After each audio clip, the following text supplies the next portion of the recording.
daddle deedle dee deedle dee dee, da-dum daddle dee deedle dee dee, da-dum bum ba-dum bum bum ba-dum, da-dum da-da dee dee do do dum.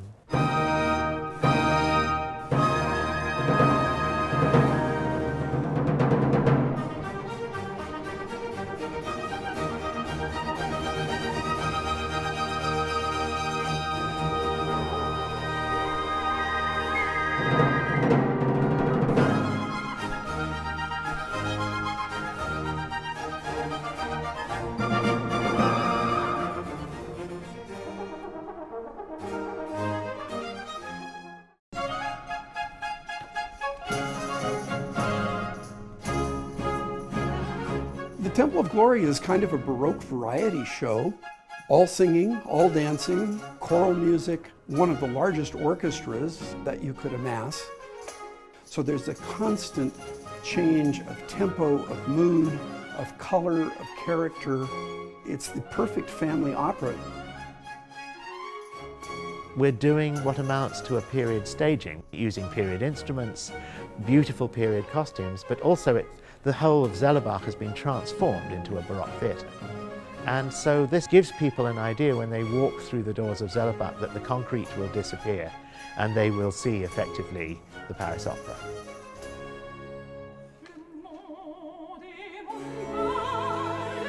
This opera was done in November 1745, and they got the two most famous people in France in the arts, Jean-Philippe Rameau, the composer, and Voltaire, to write the libretto and the music. They got the entire best company of singers and dancers from the Paris Opera, and they did it in the stables in Versailles.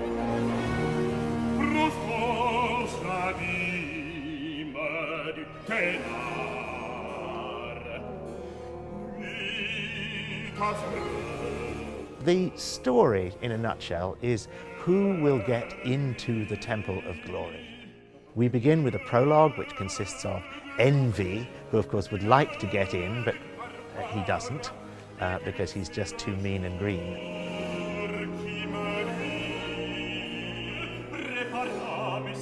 The next try is the Assyrian god of war, Belus.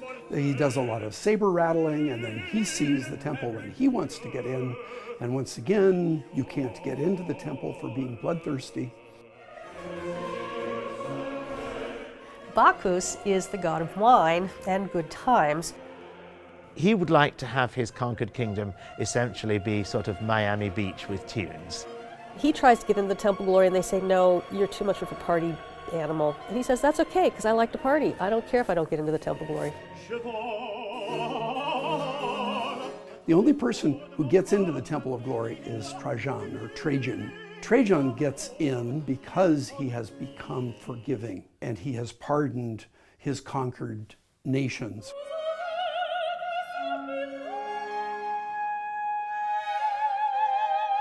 Glory is so overwhelmed with all of this that she turns her own temple into a temple of happiness for the whole world, all ages, all sexes, and all classes.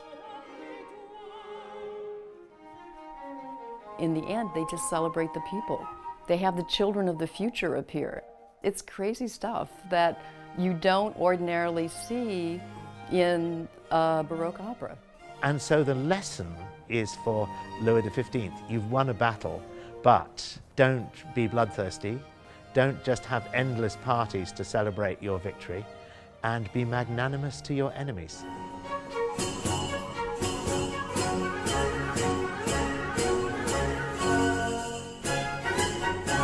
A lot of the story is told in the dance music because there are 30 arias and there are about 30 ballet numbers. And you can't see them as like two separate duties. They really have to be together. They loved their ballet, they loved their dancers, and the Paris dancers were of course the most famous in the world. It's a challenge because there is no dance score that corresponds with the music score. The only dance notes are the ones that are written into the manuscript. But there's also a notation system that was developed at the end of the 17th century that all of Europe used that recorded just as much about the dance as the music notation records about the music. I wanted to have a trio with 2 men and a priestess, so I took this dance for 2 men and they're moving symmetrically this way. You know that they're doing like a pas de bourrée with the leap, a tortillé, going into an emboîté, then a little contretemps. And if you're in ballet, you know these terms, you know, going into a chassé at the end.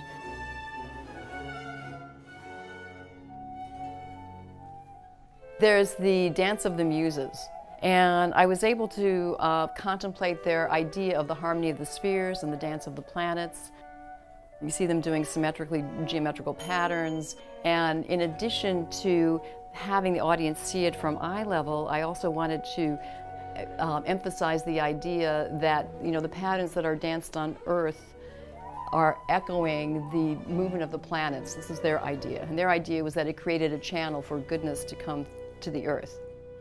It's that kind of thing that I like to do with stage direction, is to bring in concepts, aesthetic concepts and philosophical concepts about life that are clearly explained in the opera if you look at them, and then to visualize that. Rameau was a professor of harmony, and so he really knew how to make very rich sounds. They're as elaborate as Bach, and much more elaborate than somebody like Handel. He has a lot of what are called appoggiaturas, what the 18th century English called drags, that nudge and tug against the main line. It's very ornate. It's the ultimate fancy music. They loved orchestral colour. There's piccolos, there are bagpipes called musette, there are lots of oboes, and because it's the king's orchestra, essentially, he has lots of everything. And what a wonderful manuscript. Isn't this extraordinary? I mean, part of it is just the sheer fantastic skill of the copyist. I can see no bits where the paper is scratched. It's the manuscript of the first version, the one that was actually done in front of the king. It's the one that actually preserves, as close as we can get, what was originally done. Chorus has been a part of French theater music ever since the beginning of the Baroque period with Lully. This is the wordiest libretto for a chorus I have ever seen, because Voltaire was very much in love with his own text. For this repertoire, it's important to have the right feeling of the language and the style. And as some parts are really difficult to sing, it was maybe important to have singers very specialist of this music. Gloire turns into Gloire. R's are being rolled like Italians. It's a whole new experience for all of us. This hall where we're doing the performance here at Zellebach is the largest space I've designed for. It creates challenges, obviously, with as many scene changes as we go through. This is the first time we've done a lot of rear screen digital projection. It gives us a lot more flexibility than we've had in the past. Non, ce qui est intéressant, c'est aussi de s'inspirer des peintres de l'époque, évidemment. Des peintres comme Nattier, on citait tout à l'heure Nattier, qui est un des grands portraitistes de cette époque, qui avait une lumière légèrement bleutée, qui était absolument magnifique. Et voilà, et c'est évidemment ça c'est là qu'il faut trouver les sources d'inspiration. My favorite scene is the transition from the Temple of Glory to the burning city, because we start off with a deep blue background wash, and then as the scene changes, you suddenly get the prospect of the entire temple. And with that, we bring in a digital projection where the city in the background is actually on fire. Mais le plus souvent, les spectacles duraient, les actes duraient la durée d'une bougie. Voilà, c'était calculé comme ça. Pour ça, maintenant, évidemment, c'est intéressant de pouvoir donner une idée de ce qu'était la lumière à cette époque. Et comme, surtout dans ce domaine où la technique a tellement évolué, toutes les situations, on peut maintenant utiliser des moyens extraordinaires dans l'éclairage.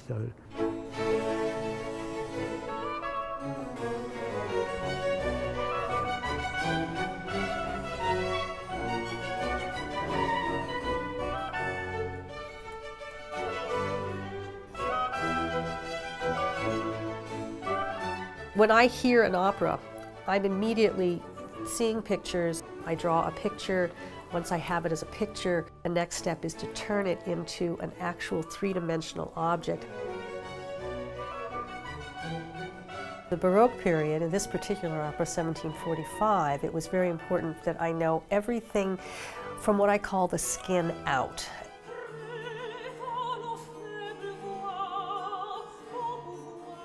Women's underwear is incredibly important. If you don't get the underwear right, you might as well just go home.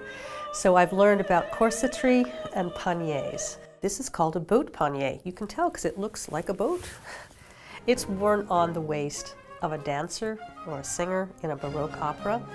It holds out the skirt in the correct silhouette that is needed to say, yes, I am a costume from the Baroque era. He is dressed very much the way Louis XV would have been dressed back in 1745. It's the correct kind of coat and breastplate, and everything he's wearing is from famous paintings from this particular king. Creating an ostrich, our dancer is literally inside a ball of feathers. She uses her arm to hold the long neck of the ostrich, and she has a string she pulls that makes the mouth go open and close. It's really adorable. When I see the curtain go up on opening night, it fills me with a kind of joy that there's no other joy. Those are my children up on stage.